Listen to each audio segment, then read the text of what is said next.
দেখলা কারণটা, কাহিনীটা দেখলা? তুমি যে সারাদিন আমাকে বলো যে আমি ফোন টিপি, আমি কোথায় ফোন টিপি? ফোন তো টিপি তোমার বোন। সারাদিন ফোনের মধ্যে কিচিরমিচির, কার সাথে এত কথা বলে? ওর রুমে গেলে দেখি ফোন টিপতেছে, এই আমার রুমে আসলে ফোন টিপে, সব সময় ফোনের উপরে, ঘুরতে গেলেও ফোন টিপে। তুমি তো ওকে কিছু বললে না, বলো, তুমি তো দেখলাই না তাকে একবার, তোমাকে যে আমি এত ইশারা করলাম। তুমিও তো টিপো।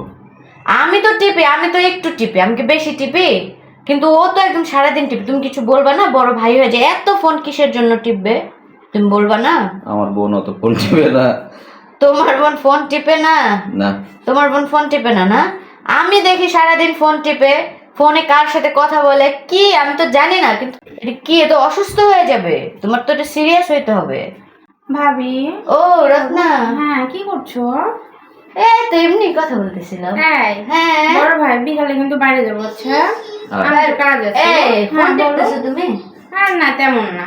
ফোন টিপা ভালো, হুম, ফোন টিপা থাকবো। হ্যাঁ ভালো। ভাবি, বিকালে দেখা যাবে। আরে শোনো না, বলো বলো। এই তুমি এই যে ফোন টিপো, কি দেখো এত ফোনে? আরে তুমি শোনা? এগুলো বুঝবা না গো, এগুলো আমাদের জেনারেশনের ব্যাপার স্যাপার। হ্যাঁ, তোমাদের যে না ফোন টিপো ভালো, ফোন অবশ্য অনেক কিছু জানা যায়। ঠিক টিপো টিপো, আচ্ছা বের হবো না বিকেলে? আচ্ছা হ্যাঁ? আচ্ছা ভাবি, গেলাম। হ্যাঁ, আচ্ছা বাই। দেখলা তুমিই তো ফোন টিপতে বললো। আরে তো কি করবো? এটা তো পলিটিক্স, পলিটিক্স। Politics। এই হোম পলিটিক্সটা না করলে তো সম্পর্ক ঠিক থাকবে না, এটা বুঝো না তুমি? আজও তুমি ফোন টিপতে বললে আবার তুমি বলতেছো আমি- যত সব আজগুবি ব্যাপার স্যাপার। আমি তোমার ব্যাপার স্যাপার কিছুই বুঝি না। দূরও বুঝে না, আপনারা বুঝতেছেন না?